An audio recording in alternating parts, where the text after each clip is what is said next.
දේවදත්ත බුදුරජාණන් වහන්සේ දැක්කේ නැද්ද?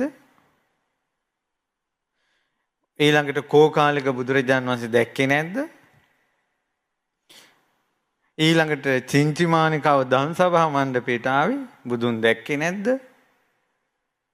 බුදුන් දකින්න පැතුවා ධර්ම අවබෝධය නැහැ.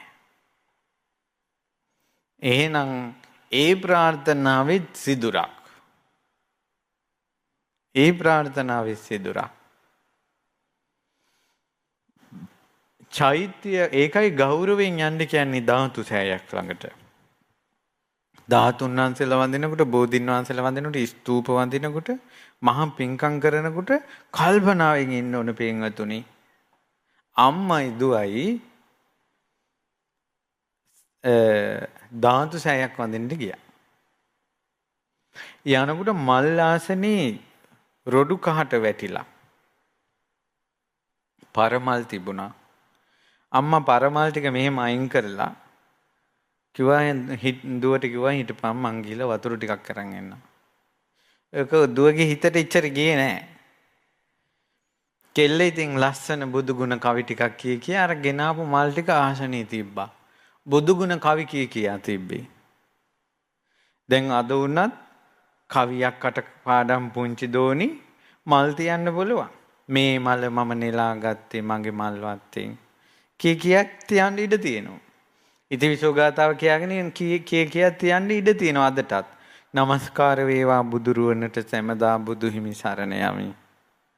කියා මල් ටික තියන්න ඉඩ තියෙනවා අදටත්. දෝනි බුදුගුණ කවි කිය තමයි මල් ටික තිබ්බේ. මල් ටික තියා ලස්සනයි මල්. එතකොට මෙයාට හිතුණා මේ පිනෙන් මට උපනෝපන් ජීවිතේ අනිත් අය උමතු කරවන රූපයක් ලැබේවා කෙල්ලට හිතුණානේ. කවුරු හරි ගියපු එකක් හරි අහලා වෙන්නේ. අනේ යාව දැක්කම උමතු වෙනවා කියලා කියනවනේ මහා මිනිස්සු. ඒව පුංචි කෙල්ලට ඇහුණා. පුංචි කෙල්ල පැතුවේ ඒක. ඊට පස්සේ මොකද උනේ? අම්මා එනකොට මල් ටික තියලා කිව්වා වසලින් මං කිව්වනේ එනකල් හිටපිය කියලා. ඉතින් කෙල්ල කිව්වා දැන් මං වසලි නම් අම්මත් වසලිනි කිව්වා. මම වසලි නම් උඹත් වසලිනි කිව්වා. නුදකින් මෙහෙම කෙල්ලෝ කියලා අම්මා පැන් ඉස්සා. එච්චරයි. ඒ දෙන්න රණ්ඩුනෙත් නෑ. ඉතින් එහාට මල් පූජා කරලා වැඳලා ආවා. බුදුන් ඉදිරියේ මල් පුදා චේතනාවත් එක්ක මොහෝ චේතනා ශක්තිය, ප්‍රාර්ථනා ශක්තිය අම්මාට වසලී කිව් නිසා ඉපදුනා වසල කුලේ. ලස්සන අන් අයගේ සිත් උමතු කරනවා. ඇගේ නම ස්වර්ණ තිලකා. ස්වර්ණ තිලකා. ඒ ගමේ කිසිම ගොල්ලෙකුට කැමති නෑ කෙල්ල. එච්චර ලස්සන නිසා එයා ආස රජ කෙනෙක්ගේ බිසවක් වෙන්න. නමුත් වසල කෙල්ලෙක්.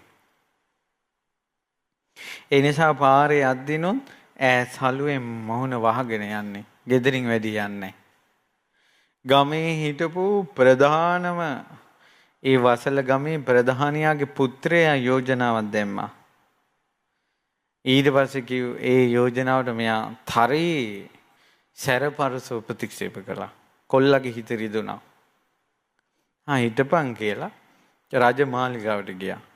රජමාලිගාවට ගිහලා රජුරෝ ඉදිරියේ කියා හිටියා.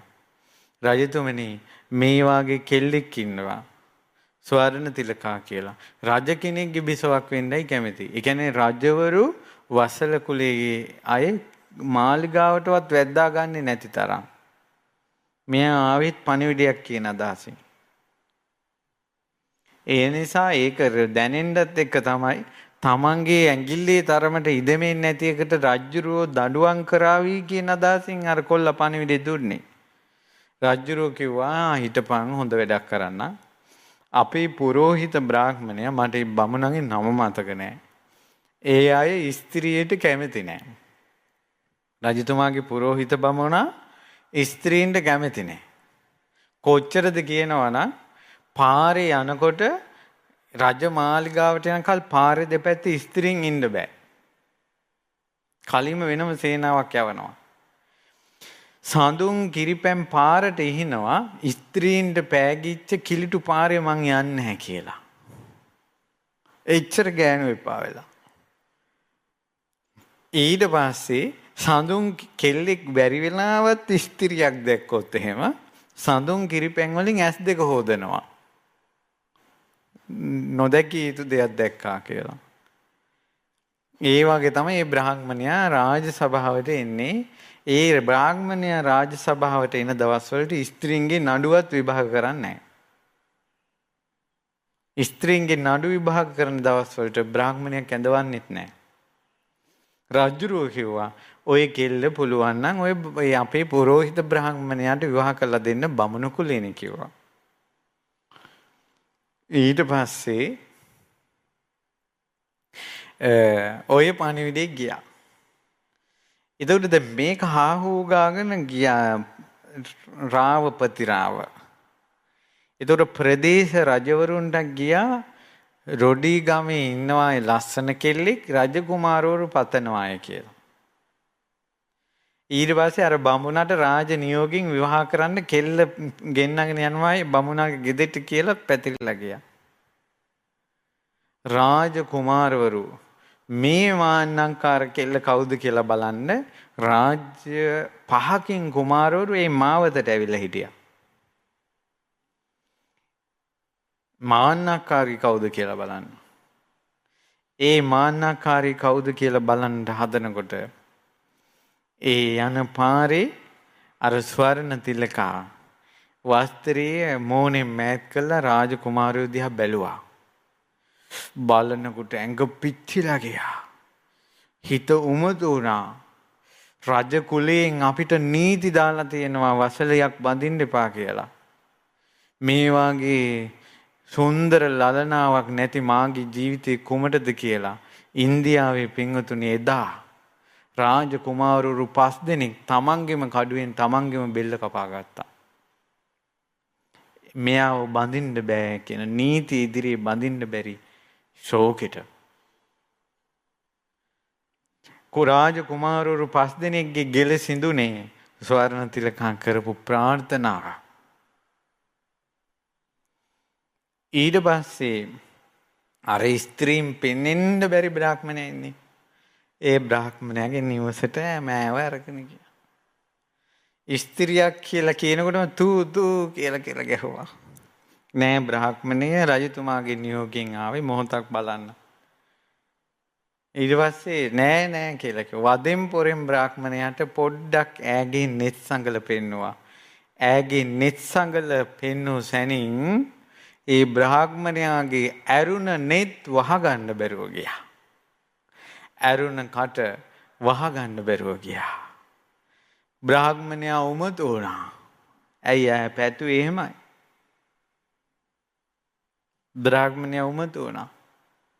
උමතු වෙලා ඈම මට ඕන. ඊට පස්සේ දඟ ඉන්න අය කියනවනේ බමුණු අපි බ්‍රාහ්මණ කුලේ ඒ නිසා මෙහෙමයි මෙතන කුල ප්‍රශ්නයක් තියෙනවා මෙහෙමයි කිසිවකට අහන්නේ. ඒ නිසා ලොක්කෝ වගේ මම නම් ඕවට නෑ අරක නෑ මේක නෑ කිය සමහර අය සෙල්ලම් දාගෙන ඉන්නවා. හරි රූපයක් ඇහැට මුනිච්ච වෙච්ච ගම සුන්නත් දූලි වෙලා යනවා. නිසා මොකට කට ඉස්සර නොකරගෙන ඉන්න එක හොඳයි. ඊට පස්සේ මොකද උනේ? බැරිම තැන විවාහ කරලා දුන්නා. ඒ පුරෝහිත බ්‍රාහ්මණයා තමයි සියලු රාජ්‍යවල රාජකුමාරවරු ඇමති කුමාරවරුන්ට උගන්වන්නේ. කසාද බැඳ දවස් ඉඳලා මාස 4ක් මේ එළියට එන්නේ බ්‍රාහ්මණයා මාලිගාවෙන්. හත්තිලා වෙච්ච වැඩි. ඊට දැන් මාස 4ක් ශිල්ප ඉගෙන ගන්න නැහැ ශිෂ්‍යයන්ද. ශිෂ්‍යෝ කල්පනා කළා මේක හරියන්නේ නැහැ. අපි ඔය උපක්‍රමෙන් ස්වර්ණ තිලකම් මරමු. ඕක නිසා මේ ඔක්කොම. දැන් පුරෝහිතයන් මරලා හරියන්නේ නැහැ ශිල්ප ගන්න කාගෙන්ද? ඊට පස්සේ පුරෝහිතතුමා මොන ගහින්ද ශිෂ්‍ය ඔක්කොම ඇවිල්ලා පණිවිඩයක් ඇව්වා. ඊට පස්සේ ඔන්න ඇයි මොකද කියලා ඇහුවා. ඔබතුමාගේ බිරිඳත් වීදියේ සංචාරය කරනවා බලන්න බොහෝ දෙනා මනාපව සිටිනවා. බමුණ ඉතින් බමුණු මාන්නේ අගේ පුත්‍රය කියවා.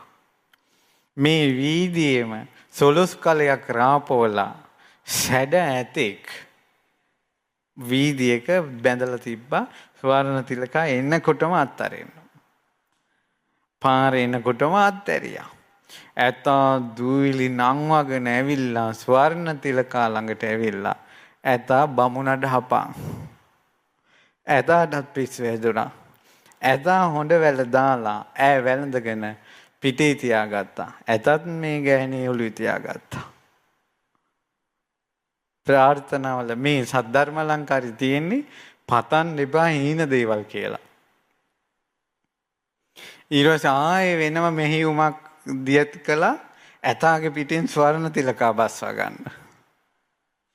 එදා රාත්‍රියේම කුමාරවරු කතා වෙලා මාලිගාවට පැනලා ස්වර්ණ තිලකා පෙති පෙති වලට කපලා දැම්මා. මහා විනාශයක් ඇති වුණාද ඇස් මල ශෝකෙන් බ්‍රාහ්මණයාද මිය ගියා. ප්‍රාර්ථනාවක් හරස් වෙච්ච හැටි දැක්කද? පතන් දෙපා. සමහර අය රූපේ කටහඬයි පතනවා. රූපේ කටහඬයි නිසාම විනාශ වෙනවා.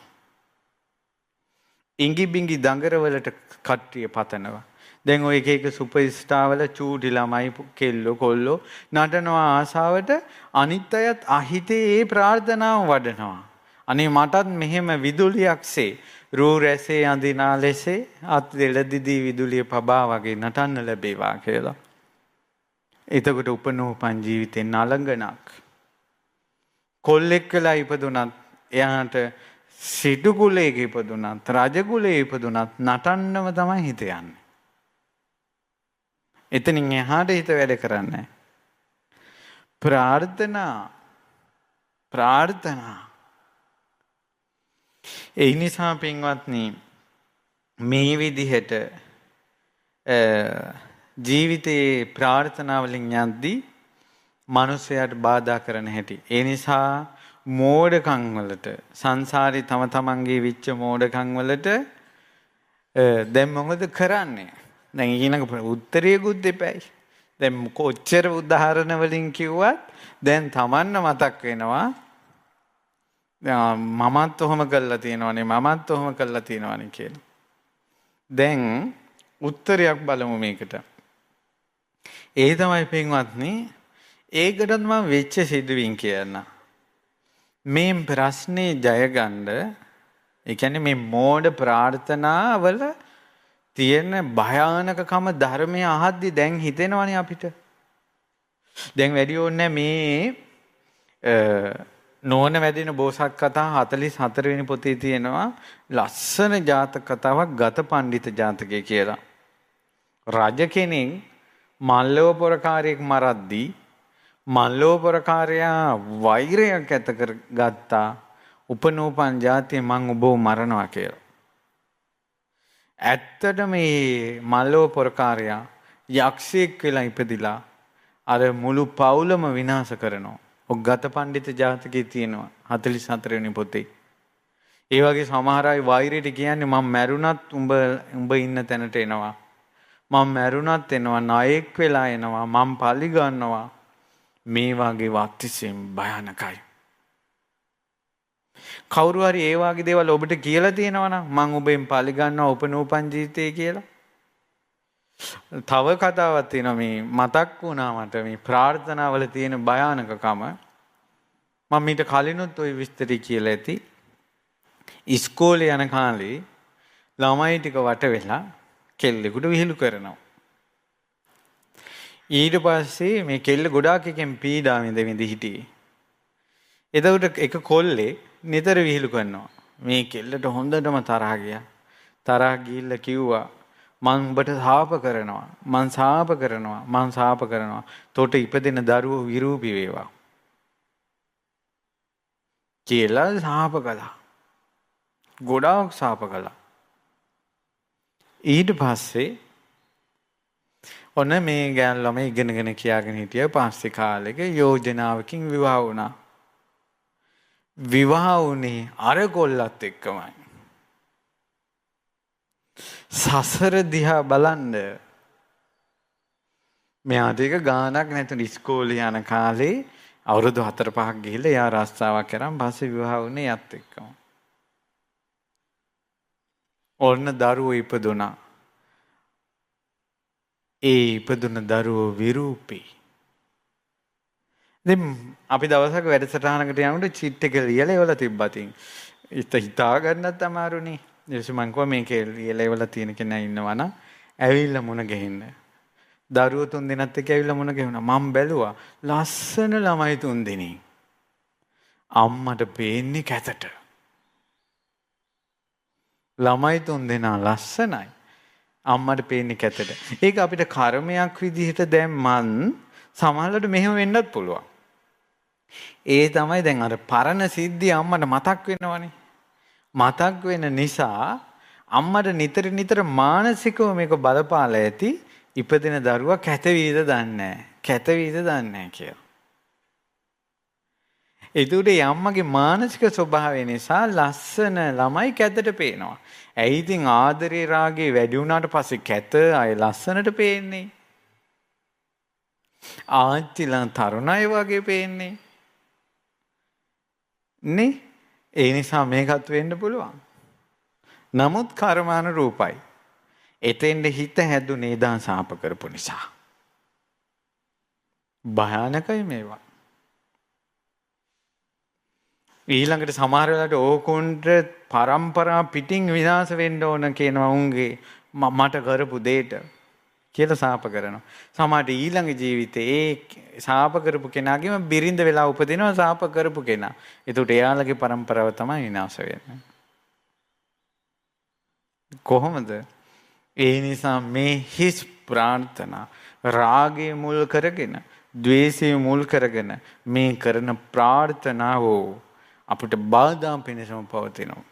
දුක පිණිසම පවතිනවා. මේකෙන් නිදහස් වෙන්නේ කොහොමද?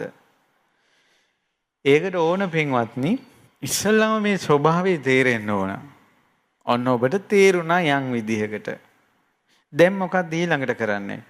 ඊළඟට කරන්න ඕන චිත්ත ශක්තිය උන මට මේකෙන් නැගී හිටින්න ඕන. මට එක්තරා ආරණ්‍යයක මහර වෙන්න ආපු ළමයෙක්ගේ විස්තරයක් අහන්න ලැබුණා.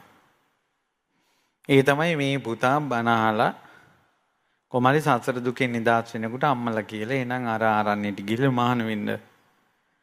නමුත් මෙයා කලින් කෙල්ලෙක් එක්ක යාළු වෙලා ඉඳලා. මට මේක සිද්ධ වෙලන් කොච්චර අවුරුදු ගානක්ද කියලා මතක නැහැ. ටිකක් අවුරුදු ගානක් වෙනවා ඇති දැන් වෙනකොට. ඊට පස්සේ දැන් කෙල්ලට ආරංචි වුණා අරයා මහාන වෙන්න ගියා. ඊට පස්සේ මහාන වෙන්න ගියා කියලා ආරංචි වුණාට පස්සේ මේ කෙල්ල හොයාගෙන ගියා ආරණ්‍යයට. අර කොල්ලා ගහක් ගානේ හැංගුණා. අර කෙල්ලට මුනිච්ච වෙන්නේ නැතුව. කියන්නේ කොල්ලට ඕන නිදහස් වෙන්න දැන්. කෙල්ලට ඕනේ එහෙම බෑ. ඔය අපි දෙන්න එකටයි ආදරය කළේ. එකට ආදරය කළා ඔයාට තනි තීරණ ගන්න බෑ. කෙල්ල එහෙමයි කිව්වේ. ගෙවල් වලට කිව්වා අපි දෙන්න ආදරය කළා. ඔයාගේ පුතාට තනියෙන් මහාන වෙන්න බෑ. එහෙනම් දෙන්නම එක තැන මහාන වෙමු. හොඳට තියේ. දෙන්නම එක තැනට මහාන වෙමු. එහෙම නැත්තම් බෑ. ආයෙ කොල්ල හොයන් ගියා. ආයෙ කොල්ල හැංගුණා. කෙල්ල ගෙදර ආවා. ගෙදර ඇවිල්ලා මෙතන ඇඟ කටුවකින් සිදුරු කරගෙන ලේ අරන් කොලේක ලිව්වා. මං ඔයාට ආදරේ ඔයා නැතුව මට ඉන්න බෑ. මං ඔයා පිටිපස්සෙන් එනවාමයි කියලා ලේ වලින් ලියලා එතනම බෙල්ල වෙල දාගෙන මැරුණා. කොහොම ප්‍රාර්ථනාවක්ද? ওই විස්තරේ ওই විදිහටම කොල්ලට ආරංචි වුණා. ඒ වාගේ තැනක කොන්ද කෙලින් තියාගන්න ඒ කොල්ලට කොච්චර හයියක් තියෙන්න ඇතිද? කොල්ලා කිව්වා උඹ මගේ පිටිපස්සෙන් එනවනම් උඹට මා ළඟට එන්න බැරි ජීවිතයක් මං හදා ගන්නවා. පෙරටත් වැඩිය සිල්වත් වුණා. ශ්‍රද්ධාව ගොඩාක් දියුණු කරගත්තා. බණ භාවනාවට යොමු වුණා. සද්ධා සීල සුත ත්‍යාග ප්‍රඥා ගුණධර්ම දියුණු කරගන්න ගත්තා. අසුපින් ගොඩාක් පොත් ගෙනියලා ආරන්නේ කියවන්න ගත්තා. අනිත් අයට ධර්මයේ කියන්න ගත්තා. චෛත්‍ය බෝධි තමන්ගේ අතින් හදන්න මහන්සි ගත්තා. ගොඩාක් පින් කළා. අදටත් තියෙනවා. කොන්ද පණ නැති ලාමක චරිතයන් නම් මානසිකව වැටෙනවා. ඇයි තමන් ආදරය කරපු කෙල්ලනේ. නමුත් ওই ප්‍රාර්ථනාව භයානකයි අර කෙල්ලගේ. සමහරට යක්ෂණියන් නම් පන්නනවා. තව වෙනත් භූත ජීවිතයන් නම් පන්නනවා. සමහරට අර වෛරේ ක්‍රෝධේ ඒවත් එක සමහරවිට නිරේ හරි ඉපදෙන්න ඇති. තවත් කාරණාවක් කියන්න ඕන. ඔය වගේ මේ ජීවිතේ නම් සමහරවිට පතලා නැතුව ඇති. සංසාරේ එකටින්ට පතපු අය සමහරට දැන් නිරේ නැන් තිරිසන් ලෝකේ කොයි හරි ඈතක මූණට මූණ මුනිච්ච නොවිච්ච නිසා හරස්සුන්නේ නැහැ. හැබැයි මුණ ගැහෙන දවසක් එනවා. ඊට කලින් මේකෙන් නිදහස් වෙන්න. ඔය සියලුම දේවල් තියෙන මනුස්ස ලෝකෙන් පහළ. ඒ නිසයි කියන්නේ ශ්‍රද්ධාව උපද්දවගෙන සීලය උපද්දගෙන ශ්‍රුතය දියුණු කරගෙන ත්‍යාගය දියුණු කරගෙන ප්‍රඥාව දියුණු කරගෙන මනුස්ස ලෝකෙ ඉක්මවා යන්න කියලා. සද්ධා සීල සුත ත්‍යාග ප්‍රඥා කියන ගුණධර්ම පහ තමයි මනුස්ස ලෝකෙ ඉක්මවා යන ගුණධර්ම. සීක බල සත්පුරුෂයන් අතරට යන පුණ්‍ය කර්ම. ඉතින් ඒ නිසා මේකට දෙන්න තියෙන විසඳුම මේකයි. කරපු ප්‍රාර්ථනා නැහැ කියලා අපිට කියන්නත් බෑ. දැන් මේ වෙනකොට සකස් වෙලත් ඉවරයි. අද ඉඳලා ධාතු සෑයවල් වැඳ වැඳ බෝධින් වහන්සේලා වැඳ වැඳ යම් පූජාවක් තියෙනවා නම් එතන නිවනම පතන්න. මට දුකෙන් නිදහස් වෙන්නම මේ පින් උපකාර වේවා කියලා. එක පුතෙක් චෛත්‍යයකට ගැඩොල් ඇද ඇද පතනවා මට කවදා හරි ඇපල් ෆෝන් එකකුයි හොඳ කාර් එකකුයි ගන්න ලැබේවා කියලා. මගේ ජීවිතේ එකම ප්‍රාර්ථනාව ඒකයි කියලා කියනවා මගේ කනටම ඇහුණා. හරිනේ ඉතින් ඇපල් ෆෝන් එකකුයි හොඳ කාර් එකකුයි හම්බුනම හරිනේ. තව එක පුතෙක් පතලා තිබ්බා මං නිවන් යනවා නම් යන්නේ එයාත් එක්කමයි. එයා මට ඕන. හැබැයි එයා තාම මට ආදරේ නෑ. මේ කොල්ලන්ගේ ඔළුවල වැඩ කරන ඒවා. නමුත් දන්නේ මේ ප්‍රාර්ථනා මේ සිතිවිලි බහුල වශයෙන් වැඩිම Tamande යම් දවසක හානි පිණිස පවතිනවා කියලා. ඊට පස්සේ ඔන්න හොඳ ප්‍රාර්ථනා සත්පුරුෂ ඇසුර මට ලැබේවා. සත්පුරුෂයන් ළඟ ධර්මය අවබෝධ කරගන්න ලැබේවා. මේ දුකෙන් නිදහස් වෙන්න ලැබේවා. උතුම් ප්‍රාර්ථනා. ඒ වගේම ධර්මයේ දන්නේ නැති කාලේ මම මෝඩ ප්‍රාර්ථනාවක් කළා නම් අද මේ ධාතුන් වහන්සේලා වැඳපු ධර්මයේ අහපු මේ පින්කම් කරපු පින්බලෙන් මට මෝඩ ප්‍රාර්ථනා ඕනේ නැහැ. මට සසර දුකින් නිදහස් වීම ඕන. ඊළඟට මම ජීවිතේ ප්‍රශ්න ප්‍රඥාවෙන් විසඳ ගන්න කෙනෙක් වේවා. ඔන්න හොඳ ප්‍රාර්ථනා. මහා බෝධිසත්වයෝ සිහි කළා තියෙනවා. සංසාරේ මා නිසා තවත් කෙනෙකුට පීඩාවක් නොවේවා. සංසාරේ මාගේ සිත තුල බන්ධනය, බැඳීම, ස්නේහය, ප්‍රේමය බලවත්ව පිහිටන් දෙපා කියලා පතලා තියෙනවා. සාරිපුත්ත උත්තමයන් වහන්සේ සංසාරේ පතලා තියෙනවා උපනෝපන් ජීවිතේ මට සුරාවක් එපා කියලා. සාරිපුත්ත උත්තමයෝ සුරා වළඳලා නැහැ. සංසාරේ එක ජීවිතයක වැරදිලා සුරා බීලා. ඉරිසියාව හටගන්න එපා කියලා සාරිපුත්තයන් වහන්සේ සංසාරේ පතලා තියෙනවා. එදා පටන් නිවන් දකින ජීවිතය දක්වා ඉරිසියාව ඇති වෙලා නැහැ. ඒ නිසා කෙලෙස් වලින් මාව බැටකන්න එපා කියලා පතන එක කොයි තරම් හොඳද? මාව දවන රාගයෙන් මට නිදහස් වෙන්න ඕන කියලා පතන එක කොයි තරම් හොඳද? මේ මාව පුච්චන ද්වේෂයෙන් මාව නිදහස් වේවා කියලා හිතන එක කොයි තරම් හොඳද? පවුලේ ප්‍රශ්න නම්, ස්වාමියාගේ ප්‍රශ්න නම්, බිරිඳගේ ප්‍රශ්න නම්, දරුවන්ගේ ප්‍රශ්න නම් එයා එපා කියලා පතනවට වැඩිය මේ වාගේ පෞල් ප්‍රශ්න නිසා දුක් විඳ විඳ යන සංසාරයෙන් මාව නිදහස් වේවා කියලා පතන එක කොච්චර හොඳද? තනිකඩ කමින් බැට කනවා නම්, දරුවෝ නැතිකම නිසා බැට කනවා නම්, දරුවෝ ඉන්න නිසා බැට කනවා නම් මේ විදිහට බැට කන ජීවිතෙන් නිදහස් වේවා කියලා පතන එක කොයිතරම් හොඳද? සමහර අය ඉන්නවා මට මහාන වෙන්න ලැබේවා මහාන වෙන්න ලැබේවා මහාන වෙන්න ලැබේවා කියලා පතනවා. ඔය ප්‍රාර්ථනාවේ සිදුරක් තියෙනවා. අද බුදුන් උපන්නේ ලංකාවේ කියන්නේත් බුද්ධ ශාසනය විකෘති කරන්නේත් බුද්ධ ශාසනය විනාශ කරන්නේත් සිවුරු දාගත් අය නෙවෙයිද? පැතුවේ සිවුරක් දාන්නනේ. ඊළඟට එක අහිංසක අම්මා කෙනෙක් මාත් කිව්වා මගේ ජීවිතේ ලොකු ප්‍රාර්ථනාවක් තියෙනවා. මගේ පුතා මහාන කරන්න ඕන කියලා. ඊට පස්සේ අම්මා ගොඩාක් පින් කරන කෙනෙක්. මං කිව්වා අම්මා ওই ප්‍රාර්ථනාවේ සිදුරක් තියෙනවා. ඔයා දැන් මැරුණොත් එහෙම ඔයා පින් තියෙන කෙනෙක් නිසා සමාජයට දිව්‍ය ලෝකෙක උපදී. ඒ දිව්‍ය ලෝකෙ ඉපදුනත් ඔයාගේ ප්‍රාර්ථනාව වැඩිපුර තියෙන්නේ පුතා මහාන කරන්න ඕන පුතා මහාන කරන්න ඕන නිසා ඔයා පුතා පිටිපස්සෙන් වැටිලා ඉඳී. නමුත් පුතා සංසාරේ පතාලලා තියෙන්නේ මං ડોක්ටර් කෙනෙක් වෙන්න ඕන ડોක්ටර් කෙනෙක් වෙන්න ඕන ડોක්ටර් කෙනෙක් වෙන්න ඕන කියලා. නැත්නම් මං ඉංජිනේරුවෙක් වෙන්න ඕන කියලා. ඒතර පුතාගේ ප්‍රාර්ථනාව එකක් අම්මගේ ප්‍රාර්ථනාව එකක් මේ දෙක සෙට් වෙන්නේ නැහැ. ඒ නිසා භවයෙන් භවයේ ජාතියෙන් ජාතිය අම්මන්ට ආයුෂ වැඩි පුතාට ආයුෂ අඩුයි පිටිපස්සෙන් මෙයි. ඒ නිසා මගේ කුසේ ඉපදෙන දරුවා මේ හැදෙන දරුවා මම මහාන කරනවා කියලා එහෙම එකක් ඕනේ නැහැ. මෙන්න සත්පුරුෂයෝ කියලා සත්පුරුෂය ඉන්න තැන් පෙන්නන්න. ඔබ කරන වන්දනාවට ඔබ දෙන දාණයට ඔබ කරන පින් කටයුතු වලට දරුවෝ එකතු කරගන්න. දරුවන්ගේ අතින් දම් පුදන්න. බණ අහනකොට මේ වගේ එකට ඉඳගෙන බණ අහන්න. ඒ දරුවා දිවක් නම් හොද්දේ රස දැනගනීවි. ඒ දරුවා හැන්දක් නම් කොච්චර හොද්දේ හැන්ද හැඳි ගෑවුණත් හැන්දට හොද්දේ රස නොදැනේ. දරුවාට සංසාරෙන් ගෙනාව පුණ්‍ය සංස්කාරයක් තියෙන්න ඕන. අපිට බලෙන් මේ සිවුර පුරවලා හරියන්නේ නැහැ. අනිතක සිවුර පුරවපු පමණින් ප්‍රශ්න විසඳෙන්නේ නැහැ. භාග්‍යතුන් වහන්සේ වදාළා මේ සසර දුකෙන් අත් මිදෙනවා නම් සක්කාය දිට්ඨිය නැති වෙනවා නම් සිවුරක් දාගත්ත පමණින් සත්වෙක් ඉපදුන ගමන්ම කරන්න තියෙන මිනිස්සෙක් ඉපදිච්ච ගමන් සිවුරක් ඔතන එක ඇඟේ. සිවුරෙන් ප්‍රශ්න විසඳෙන්නේ නැහැ.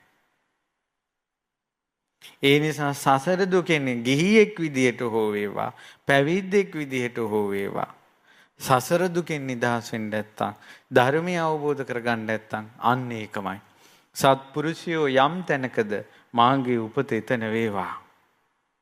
හොඳයි. මොකද සත්පුරුෂයන්ගේ ඇසුරේ නුවණ තියෙන කෙනෙක් විදියට උපදින්න ඕන. අන්න ඒකයි එතන තියෙන යහපත.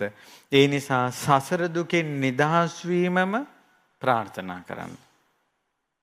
රාගයෙන් නිදහස් වීමම ප්‍රාර්ථනා කරන්න. ද්වේෂයෙන් නිදහස් වීමම ප්‍රාර්ථනා කරන්න. ඔබ යම් තැනකින්ද බැටකන්නේ රාගයෙන් වෙන්න පුළුවන්, ද්වේෂයෙන් වෙන්න පුළුවන්, මොහෙන් වෙන්න පුළුවන්. අන්නේ කෙලෙසෙන් නිදහස් වීම පතන්න. ඒක කොයි බුද්ධ ශාසනයේද දන්නේ අපි. නමුත් ඉක්මනින් සසර දුකෙන් නිදහස් වීමට කැමැත්ත ඇති කරගන්න. ආයෙනම් දරුවනේ මේ දූලට පුතාලට කියන්නේ අනේ චෛත්‍ය ළඟ බෝධීන් වහන්සේලා ළඟ රුවන්වැලි සෑය ළඟ අඟුලිමාල සෑය ළඟ මහ බෝධි ළඟ කාමේ පතන්න එපා. ඔය පතන කාමේම ඔයාලට අප්පිරියා වෙන දවසක් එනවා. විවාහය කියන්නේ අර ව්‍යවහාරයේ තියෙනා වගේ ලස්සන ප්‍රාකාරයකින් වටවිච්ච වදකාගාරයක් වගේ. ප්‍රාකාරයේ ලස්සන නිසා එළිය අයට හිතෙනවා මේක ඇතුළට ගිහිල්ලා බලන්න ඕන කියලා. ඇතුළේ වද විඳින අයට හිතෙනවා අපි මේ ප්‍රාකාරයෙන් පැන ගන්න ඕන කියලා. ඒ නිසා බැන්දේ නැති අයට හිතෙනවා බඳින්න ඕන කියලා. බැන්දේ අයට හිතෙනවා කරගත්ත මොඩ කමක් කියලා. ඕක තමයි සසර. නිසා ඔයාලා පතන ප්‍රාර්ථනාම මේ ජීවිතේම ඔයාලට එපා වෙන දවසක් එනවා. හේතුම් පටිච්ච සම්භූතං හේතු භංගං නිරුජ්ජති. හේතුන් නිසා හටගත්ත දේ හේතු නැතිවීමෙන් නැති වෙලා යනවා. ඒ නිසා ඔයාලගේ තරුණ කාලේ ඇති වුණ හැඟීම් දැනින් ප්‍රේමය ඒ නිදහසත් එක්කයි ඔච්චර ආදරේ සුන්දර දැනෙන්නේ දරුවනි. නමුත් වගකින් ගොඩාක් ඇවිල්ලා සමාජයෙන් බැට කාලා යනකොට ගෑණියෙක් ගැඟේ ස්පර්ශ වෙන එක දුකක් විදිහට දැනෙන දවසක් එනවා. විමුක්තියක් හොයන දවසක් එනවා. කාමයෙන් නිදහස් වෙන දවසක් හොයන දවසක් එනවා. එදාට ඔබ ස්ත්‍රීන් පැතීම, කාමයෙන් පැතීම ඔබට හරස් වෙනවා. අද ඉඳලා හිතට අදිෂ්ඨානයක් ගන්න, මම කාමයෙන් පතන්නේ නෑ කියලා. කාමයේ ලැබේවි ඔබට ගොඩාක්. කාම ලෝකේ කාමයේ නොලැබී වෙන මොනව ලැබෙන්නද? ෆෝන් එක නැමැති එකම දෙයෙන් කාමයේ ලැබේවි. කාම ලෝකේ කාමයේ නොලැබී වෙන මොනව ලැබෙන්නද? ඒක පතන්න එපා. නෙක්ඛම්මයේ පතන්න, උතුම් දේවල් පතන්න, සත්පුරුෂ ඇසුර පතන්න, විමුක්තිය පතන්න, නිදහස පතන්න. එතකොට ඔබට බුදු කෙනෙක් ළඟ ධර්මයේ අහමින් හිත ගොඩාක් ශ්‍රද්ධාවට පත්වෙවි. මේ කරන ප්‍රාර්ථනා සියලු ප්‍රාර්ථනා අතර බැබලී තියෙවි. එනිසා මෝඩ ප්‍රාර්ථනාවලින් නිදහස් වේවා. සසර දුකෙන් නිදහස් වෙන උතුම් ප්‍රාර්ථනාවම ඔබගේ සිතේ පිහිටාවා කියලා සෙත් ප්‍රාර්ථනා කරනවා.